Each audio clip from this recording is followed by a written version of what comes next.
Bismillahirrahmanirrahim. Assalamualaikum warahmatullahi wabarakatuh. Alhamdulillahi ala ihsani wa syukru lahu ala taufiqihi wa amtinani. Asyhadu an la ilaha illallah wahdahu la syarika lahu ta'ziman li sya'nihi. Asyhadu anna Muhammadan abduhu wa rasuluhu ad-da'i ila ridwani. Wa sallallahu alaihi wa ala alihi wa sahbihi wa ikhwani. Qala Allah ta'ala ya ayyuhalladzina amanu taqullaha haqqa tuqatih wa la tamutunna illa wa antum muslimun. يا أيها الناس اتقوا ربكم الذي خلقكم من نفس واحدة وخلق منها زوجها وبث منهما رجالا كثيرا ونساء واتقوا الله الذي تساءلون به والأرحام إن الله كان عليكم رقيبا يا أيها الذين آمنوا اتقوا الله وقولوا قولا سديدا يصلح لكم أعمالكم ويغفر لكم ذنوبكم ومن يطع الله ورسوله فقد فاز فوزا عظيما أما بعد فإن أصدق الحديث كتاب الله تعالى وخير الهدي هدي محمد صلى الله عليه وسلم وشر الأمور محدثاتها فإن كل محدثة بدعة وكل بدعة ضلالة وكل ضلالة في النار.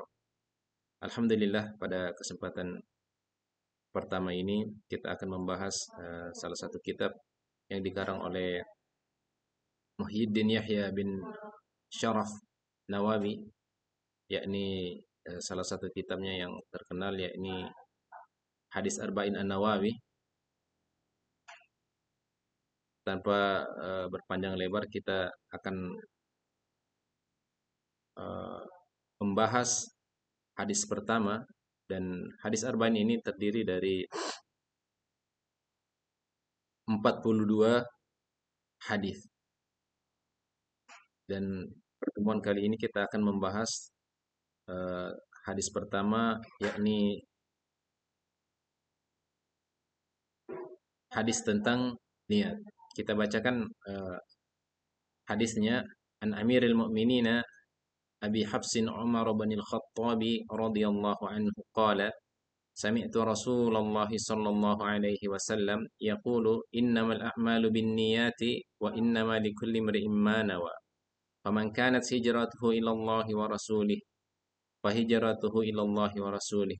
Wa man kanat hijratuhu lidunya yusibuha aw imra'atin yankihuha fahijratuhu ila ma hajara ilaihi.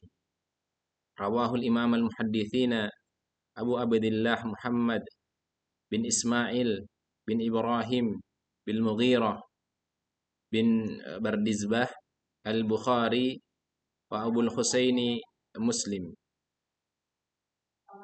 bin Al-Hajjaji bin Muslim Al-Qushayriyu An-Naisaburiyu fi sahihaihima alladaini huma asahul kutubil musannafah. Arti dari hadis ini dari sahabat Amirul Mukminin Abi Hafs Umar bin Khattab radhiyallahu an, dia berkata, saya mendengar Rasulullah sallallahu alaihi wasallam bersabda, sesungguhnya setiap perbuatan tergantung niatnya. Yang dimaksud perbuatan di sini adalah amal ibadah yang membutuhkan niat. Sementara tergantung niatnya, niat di sini adalah keinginan atau kehendak hati. Sesungguhnya setiap perbuatan tergantung niatnya, dan sesungguhnya setiap orang akan dibalas berdasarkan apa yang dia niatkan. Siapa yang hijrahnya karena ingin mendapatkan keridhaan Allah dan Rasulnya, maka hijrahnya kepada keridhaan Allah dan Rasulnya. Dan siapa yang hijrahnya karena menginginkan kehidupan yang layak di dunia, atau karena wanita yang ingin dinikahinya, maka hijrahnya akan bernilai sebagaimana yang dia niatkan. Hadis ini diriwayatkan oleh dua imam hadis, yakni Abu Abdullah Muhammad bin Ismail bin Ibrahim bin Al-Mughirah bin Bardizbah Al-Bukhari, dan Abu Al-Husain Muslim bin Al-Hajjaj bin Muslim Al-Qushayri An-Naisaburi, di dalam dua kitab sahih yang merupakan kitab yang paling sahih yang pernah dikarang. Ada beberapa catatan dari hadis pertama ini. Yang pertama adalah hadis ini merupakan salah satu dari hadis-hadis yang menjadi inti ajaran Islam. Imam Ahmad dan Imam Syafi'i berkata dalam hadis tentang niat ini mencakup sepertiga ilmu. Sebabnya adalah bahwa perbuatan hamba terdiri dari perbuatan hati, lisan, dan anggota badan. sedangkan niat merupakan salah satu bagian dari ketiga unsur tersebut. Diriwayatkan dari Imam Syafi'i, dia berkata, hadis ini mencakup 70 bab dalam fikih. Sejumlah ulama bahkan ada yang berkata hadis ini merupakan sepertiga dari Islam. Catatan yang kedua yang perlu kita garis bawahi dari hadis satu ini, yakni sebab dituturkannya hadis ini, yaitu ada seorang yang hijrah dari Mekah ke Madinah dengan tujuan untuk dapat menikahi seorang wanita yang konon namanya bernama Ummu Qais.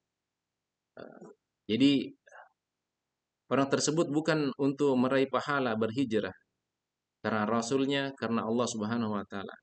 Maka orang tersebut kemudian dikenal dengan sebutan Muhajir Ummu Qais, orang yang hijrah karena Ummu Qais, bukan karena Allah, bukan karena Rasulnya.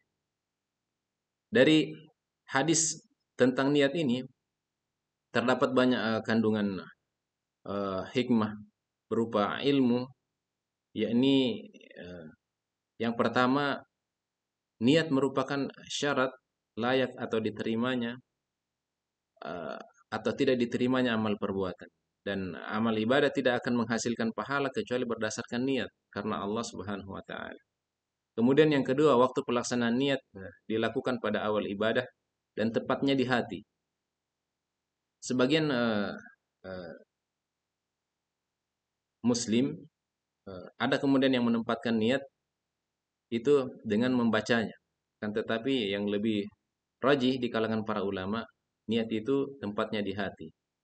Misalnya kita ingin melaksanakan sholat maghrib, kita berjalan dari rumah ke masjid. Artinya dari rumah kita sudah tahu kita akan sholat maghrib di masjid. Maka dari rumah kita juga bisa langsung berniat, saya berniat sholat maghrib lillahi ta'ala dengan pekerjaan hati, kan diucapkan.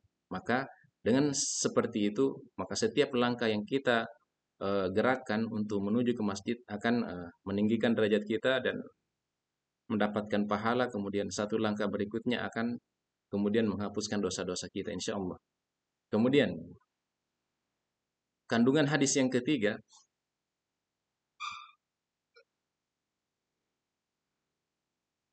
kandungan hadis yang kedua, waktu pelaksanaan niat dilaksanakan pada awal ibadah dan tempatnya di hati. Yang kedua tadi. Kemudian yang ketiga, ikhlas dan membebaskan niat semata-mata karena Allah Ta'ala. Dituntut pada semua amal soleh dan ibadah. Jadi ikhlas suatu perbuatan yang kemudian melepas ikatan-ikatan yang bisa kemudian mencederai niat kita bukan karena Allah Subhanahu wa taala. Membebaskan niat semata-mata karena Allah Subhanahu wa taala artinya kita hanya berharap kepada Allah Subhanahu wa taala. Moga-moga Allah Subhanahu wa taala menerima amal ibadah kita. Makanya kita hanya semata-mata mengharapkan rahmatnya, pertolongannya. Semoga apa yang kita niatkan ikhlas karena Allah Subhanahu wa taala. Kandungan hadis yang keempat, seorang mukmin akan diberi ganjaran pahala berdasarkan kadar niatnya. Jadi ketika seseorang muslim melaksanakan sholat, dia akan diganjar pahala oleh Allah Subhanahu wa taala jika dia berniat. Dan tetapi jika dia tidak berniat, tidak ada pahala yang kemudian Allah Subhanahu wa taala berikan kepadanya. Tidak full.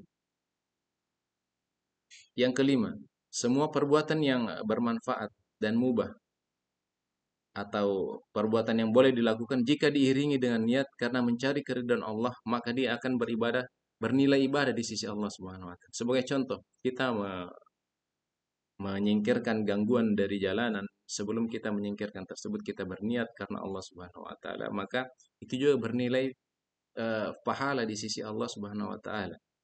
Kemudian pelajaran yang keenam, yang membedakan antara ibadah dan adat atau kebiasaan atau rutinitas adalah niat. Kami ulangi, yang membedakan antara ibadah dan adat kebiasaan atau rutinitas adalah niat. Kandungan hadis yang terakhir adalah hadis yang kita bacakan tadi menunjukkan bahwa niat merupakan bagian dari iman Karena dia merupakan pekerjaan hati, dan iman menurut pemahaman Ahlus Sunnah wal Jamaah adalah membenarkan dalam hati, diucapkan dengan lisan, dan diamalkan dengan amal perbuatan. Itu yang dapat kami sampaikan di kesempatan ini. Semoga Allah Subhanahu wa taala senantiasa memberikan kita rahmatnya, kasih sayangnya, sehingga kita bisa eh, senantiasa mempunyai niat yang ikhlas dalam beribadah kepada Allah Subhanahu wa taala, dan ibadah ibadah khusus dan ibadah umum yang senantiasa kita lakukan di hari-hari kita. Aqulu qawli hadza astaghfirullah li wa lakum wa lisairil muslimina min kulli dhanb fastaghfiruhu innahu huwal ghafurur rahim. Subhanakallahumma wa bihamdika asyhadu an la ilaha illa anta astaghfiruka wa atubu ilaik.